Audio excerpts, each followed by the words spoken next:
Perkenalkan, saya Afifah Dahniah dengan NIM 820615/2004, Program Studi Antropologi Sosial Pascasarjana Universitas Negeri Medan. Pada video kali ini, saya akan memaparkan tugas saya dari mata kuliah Teori Antropologi Klasik, Modern, dan Postmodern yang diampuh oleh dosen Ibunda Dr. Rosramadana MSI dengan judul Teori Resiprositas atau Pemberian yang dikemukakan oleh antropolog bernama Marcel Mauss. Sebelum melangkah lebih jauh, alangkah baiknya kita mengenal siapa Marcel Mauss terlebih dahulu. Marcel Mauss merupakan filsuf, psikolog, sosiolog, dan antropolog asal Perancis. Dan Marcel Mauss sendiri merupakan murid terpandai dan kemenakan dari Émile Durkheim.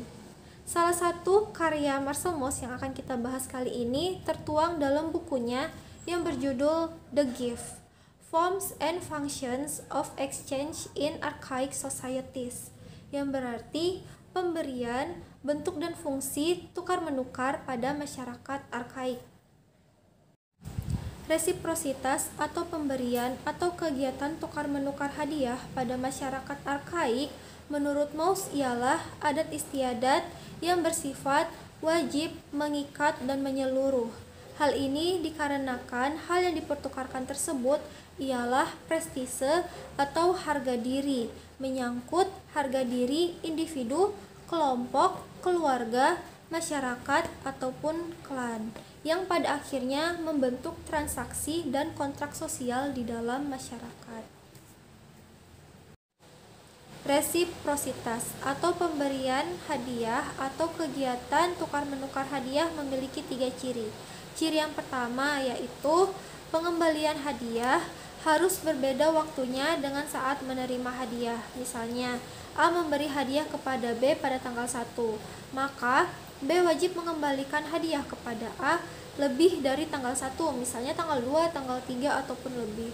Lalu yang kedua, pengembalian hadiah harus minimal setara dari saat menerima hadiah atau lebih tinggi dari saat menerima hadiah. Misalnya, A memberikan hadiah kepada B berupa beras dengan berat 1 kilo, maka B wajib untuk mengembalikan hadiah minimal 1 kilo beras ataupun lebih, atau bisa juga dalam bentuk lain, misalnya mengembalikan dalam bentuk hewan ternak dengan nilai yang lebih tinggi, atau emas, atau berlian, dan lain sebagainya. Lalu yang ketiga, resiprositas atau kegiatan tukar-menukar hadiah tersebut dianggap sebagai sesuatu yang sakral karena dianggap tukar-menukar prestasi atau harga diri dari si memberi. Resiprositas atau pemberian atau kegiatan tukar-menukar hadiah, kedengarannya menyenangkan gitu kan, kayak ada sukarelanya gitu, atau ada sisi kedermawanannya gitu yang ditampilkan. Namun kenyataannya kegiatan tukar-menukar hadiah tersebut tidak 100% semenyenangkan atau sesukarela atau sedermawan itu. Kenapa? Karena saat kita sudah memilih untuk memberi atau menerima hadiah, secara tidak langsung kita masuk ke dalam transaksi atau kontrak sosial dalam masyarakat arkaik, dan itu sudah mengikat dan wajib gitu. Kalau kita menolak pemberian hadiah atau saat kita sudah menerima tapi kita tidak mengembalikan hadiah, maka bisa kita kena sanksi sosial berupa dipermalukan, dikucilkan, atau bahkan yang lebih parah bisa sampai perang terbuka. Menyeramkan bukan? Dan juga saat kita nggak mau menerima hadiah dari si pemberi, maka kita dianggap tidak mampu dalam mengembalikan hadiah tersebut, dan juga kita dianggap melecehkan si pemberi hadiah. Kenapa? Karena pemberian hadiah tersebut terdapat prestasi di dalamnya atau sesuatu hal yang dianggap sakral atau mewakilkan atau nyawa dari si pemberi. Begitulah betapa pentingnya atau agungnya hal tukar-menukar hadiah pada masyarakat arkaik. Jadi perlu dicatat ya, Pada dasarnya, tidak ada pemberian yang gratis ataupun cuma-cuma. Segala bentuk pemberian selalu dibarengi dengan pemberian kembali ataupun imbalan. Maus sendiri memberi contoh. Suami memberikan hadiah kepada istri, maka istri membalas hadiah dari suami berupa pelayanan seksual. Nah, seperti itu. Contohnya lagi nih di masa sekarang. Misalnya kamu punya sahabat ataupun teman yang sedang ulang tahun. Maka kamu sendiri paling tidak berusaha gitu kan untuk memberikan surprise atau mengirimkan sebuah ucapan tanda sayang, atau kamu rela nih begadang malam untuk menjadi pengucap yang pertama dalam ulang tahun sahabat kamu atau teman kamu. Nah, secara nggak langsung nih tertanam nih dalam diri kamu, ya aku berharap gitu supaya suatu hari nanti saat aku ulang tahun, temanku memberikan aku kepada hadiah gitu, ataupun saat dikembalikan posisinya, kamu ulang tahun diberikan hadiah kepada teman kamu, secara nggak langsung jadi hutang gitu kan. Oh yaudah, nanti saat sahabatku ini yang udah ngasih aku surprise ulang tahun bakal aku kembalikan nih kepada dia gitu kan. Atau misalnya contohnya kamu statusnya sebagai seorang mahasiswa di masa pandemi, makanya belajarnya itu online gitu kan, belajar daring, Zoom atau Meet. Saat teman kamu enggak masuk kelas online, maka kamu sibuk gitu ingatin dia sebagai tanda bukti peduli gitu kepada teman kita.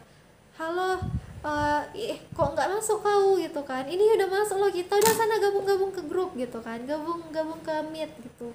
Nah, dalam hati kita saat kita nggak online gitu atau saat kita sibuk, kita berharap nih teman kita bisa ngingatin kita, masuk kau gitu ke dalam kelas, sudah ditanyain tuh, udah dicari tuh sama dosen, udah mulai dari tadi gitu kan.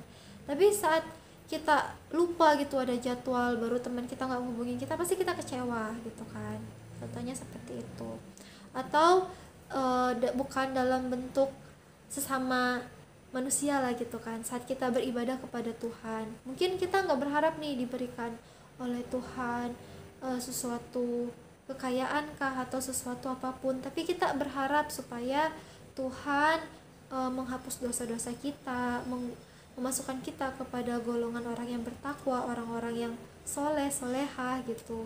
Nah, itu juga salah satu bentuk resiprositas gitu kan, kita melakukan sesuatu ibadah dengan ada pengharapan dari kita kepada Tuhan. Seperti itu ya. 3 contoh kasus yang saya sebutkan tadi merupakan bentuk dari contoh resiprositas. Jadi resiprositas nggak hanya terjadi pada masyarakat arkaik yang lampau-lampau saja gitu kan, tetapi terjadi juga dalam masyarakat kita nih, bahkan masyarakat Indonesia sendiri pada masa sekarang. Contohnya lagi dalam bentuk budaya masyarakat Indonesia. Contohnya saat orang Jawa mengundang suatu hajatan kepada kita, tidak dalam bentuk undangan tetapi dalam bentuk makanan. Nah, makanan tersebut merupakan lambang bahwa saat kita menerima makanan tersebut, kita wajib untuk datang ke dalam upacara atau undangan dari suku Jawa tersebut. Mungkin sekian pemaparan singkat saya.